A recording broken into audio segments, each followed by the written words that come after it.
Hello views, నేను మీకు ఈరోజు వంకాయ టొమాటో అండ్ క్యాప్సికమ్ రోటి పచ్చడి ఎలా చేసుకోవాలో చూపిస్తాను. వంకాయలోను, క్యాప్సికంలోను అండ్ టొమాటోలో అన్ని పోషకాలు కూడా ఈ రోటి పచ్చడిలో మనకి లభిస్తాయి. క్యాప్సికంలో వైటమిన్ సి, వైటమిన్ ఏ కూడా ఉంటుంది.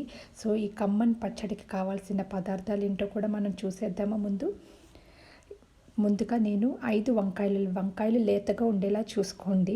మరి ముదురుగా కాకుండా క్యాప్సికమ్, గార్లిక్ అంటే వెల్లుల్లిపాయ, టొమాటోస్, చింతపండు అండ్ పచ్చిమిరపకాయ ఆర్ పండు మిరపకాయ ఏది ఉంటే అది తీసుకోండి.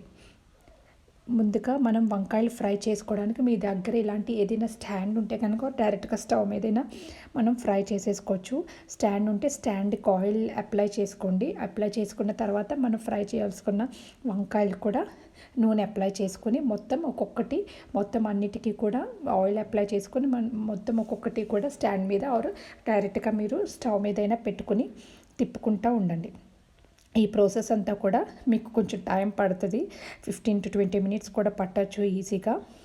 సో నెమ్మదిగా కూడా తిప్పుకుంటూ కూడా మీడియం టు మీడియం ఫ్లేమ్లో మనం మొత్తం వంకాయలంతా కూడా ఫ్రై చేసుకోండి. ఇప్పుడు నా దగ్గర ఇవి చూపించాను కదా, అవి టాంగ్స్ అంటారు. ఇన్ కేస్ మీ దగ్గర టాంగ్స్ లేకపోతే కనుక ఫోర్క్నైనా యూస్ చేసుకొని మంచిగా తిప్పుకుంటూ ఉండండి. అన్ని సైడ్స్ కూడా ఒకవైపే కాకుండా మొత్తం అన్ని సైడ్స్ కూడా మీకు వంకాయ అనేది బాగా కుక్ అవ్వాలి.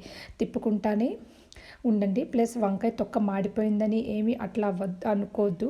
వంకాయ మీకు తొక్క మాడితేనే మొత్తం అంతా కూడా మీకు ఈజీగా వచ్చేస్తుంది. లోపల కుక్ అయిందో లేదో కూడా ఫోర్క్తో మీరు లోపలికి పెట్టుకుంటే కనుక మీకు తెలుస్తుంది. సాఫ్ట్గా వెళ్ళిపోతుంది, ఫోర్క్ లోపలికి వెళ్ళిపోతుంది అంటే మీ వంకాయ అనేది బాగా కుక్ అయింది అని అర్థం. మొత్తం అన్నీ కూడా వంకాయలన్నీ కూడా ఒక్కొక్కటి తీసేసుకుని ఫ్రై చేసేసుకుని ఒక బౌల్లోకి తీసుకుని ఒక ప్యాన్ తీసుకుని ఆయిల్ 2 టేబుల్ స్పూన్స్ ఆయిల్ తీసుకుని నేను 3 వెల్లుల్లిపాయలు తీసుకున్నాను. రెండు కింద చీరాను. పెద్ద వెల్లుల్లిపాయలు. తర్వాత 1 టీ స్పూన్ జీలకర్ర వేసుకున్నాను. జీలకర్ర వేసుకున్న తర్వాత మనం పచ్చిమిరపకాయ ఆర్ పండు మిరపకాయ. నా దగ్గర పండు మిరపకాయ అయితే మీకు కలర్ ఎక్కువ ఉంటుంది. నా దగ్గర ఉన్న పచ్చిమిరపకాయలు చిన్నవి కాబట్టి నేను 10 తీసుకున్నాను. మీ దగ్గర పెద్దగా ఉంటే 7 to 8 ఉన్నాయి. అవి అన్నీ కూడా ఫ్రై అయిన తర్వాత మీకు ఈజీగా 2 to 3 మినిట్స్ పడుతుంది. మరి ఎక్కువ ఓవర్ ఫ్రై చేయొద్దు. ఫ్రై అయిన తర్వాత క్యాప్సికమ్ 1 కప్పు పడుతుంది. 1 కప్పు క్యాప్సికమ్ తీసుకొని క్యాప్సికమ్ కూడా మంచిగా ఫ్రై చేసుకోండి. ఫ్రై అయిన తర్వాత మీకు క్యాప్సికమ్ ఫ్రై అయ్యేటప్పుడు ఒక మంచి సువాసన అనేది వస్తూ ఉంటుంది. మీకు మంచి వాసన వస్తుంది అంటున్నప్పుడు ఏంటంటే మీకు క్యాప్సికమ్ బాగా కుక్ అయింది అని. తర్వాత 1 కప్పు టొమాటో కూడా వేసుకుని టొమాటోతో కూడా బాగా మొత్తం ఫ్రై చేసుకోండి. ఫ్రై అయిన తర్వాత టొమాటోస్ కూడా మీకు ఫ్రై అవ్వడానికి 5 to 10 మినిట్స్ పడుతుంది. 5 to 10 మినిట్స్ పట్టిన తర్వాత ఇదంతా కూడా ఈ ప్రాసెస్ అంతా కూడా మీరు లో టు మీడియం ఫ్లేమ్లో తీసుకోండి. హై ఫ్లేమ్లో ఫ్రై చేసుకోవద్దు. తర్వాత మీరు 10 మినిట్స్ తర్వాత టొమాటో ఫ్రై అయిన తర్వాత మీకు ఆ వాటర్ అనేది వచ్చేస్తుంది. టొమాటోలో నుంచి వాటర్ వచ్చేసింది అంటే ఏంటంటే మీకు మొత్తం మంచిగా కుక్ అయినట్టు. తర్వాత నేను ఉప్పు 2 టీ స్పూన్స్ వేసుకున్నాను. మీకు ఉప్పు తగినంత వేసుకోండి.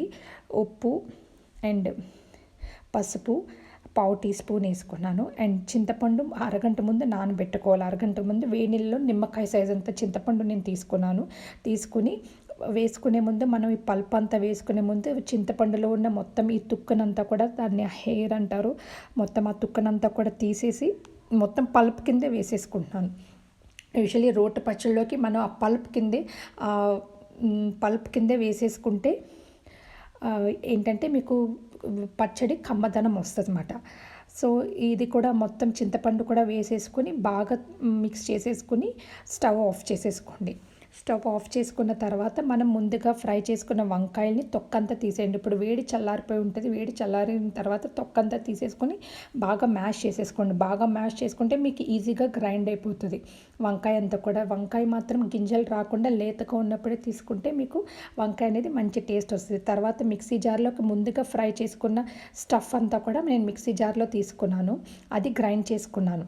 వంకాయ మనం లాస్ట్లో యాడ్ చేసుకుంటాం. వంకాయ ముందు వీటితో యాడ్ చేసుకోం. వంకాయ తర్వాత యాడ్ చేసుకుని అప్పుడు ఉప్పు టేస్ట్ చేస్తాము. ఉప్పు కనుక మనకు సరిపోకపోతే కనుక ఉప్పు కానీ పులుపు కానీ కొంచెం ఎక్కువ తినేవాళ్ళు ఉంటారు. సరిపోకపోతే కనుక కొంచెం ఉప్పు పులుపు వేసుకుని మళ్ళీ గ్రైండ్ చేసుకుని ఒక చిన్న బాణలు తీసుకుని అందులో ఆయిల్ వేసుకుంటాము. ఆయిల్ వేసుకొని ఇదంతా కూడా మనం తాలింపు ప్రాసెస్కి అన్నమాట. కొంచెం ఆవాలు, కొంచెం మినప్పప్పు, అర టీ స్పూన్ ఆవాలు సరిపోతుంది. అర టీ స్పూన్ ఆవాలు, అర టీ స్పూన్ మినపప్పు, కొంచెం ఎండుమిరపకాయ, 2 ఎండుమిరపకాయలు అండ్ కొంచెం కరివేపాకు వేసుకొని బాగా ఫ్రై చేసుకోవాలి. అండ్ ఒక చిటికెడు ఇంగువ కూడా వేసుకున్నాను. చిటికెడు ఇంగువ కూడా వేసుకొని బాగా ఫ్రై చేసుకున్న తర్వాత కొంచెం కొత్తిమీర తీసుకున్నాను. కొత్తిమీర ఏంటంటే సగం ఇక్కడ మనం ఫ్రై చేసుకునేటప్పుడు వేసుకుంటాము, సగమేమో గార్నిషింగ్కి వాడుకుంటాం అన్నమాట. ఇదంతా కూడా మనకి మినపప్పు అంతా కూడా మనకి బ్రౌనిష్ అయ్యే వరకు కూడా మొత్తం మంచిగా ఫ్రై అయిన తర్వాత ఇది 2 to 3 minutes అవుతుంది. గార్నిష్ చేసేసుకుంటే మంచి ఆరోగ్యకరమైన వంకాయ టొమాటో క్యాప్సికమ్ పచ్చడి రెడీ అయిపోయింది.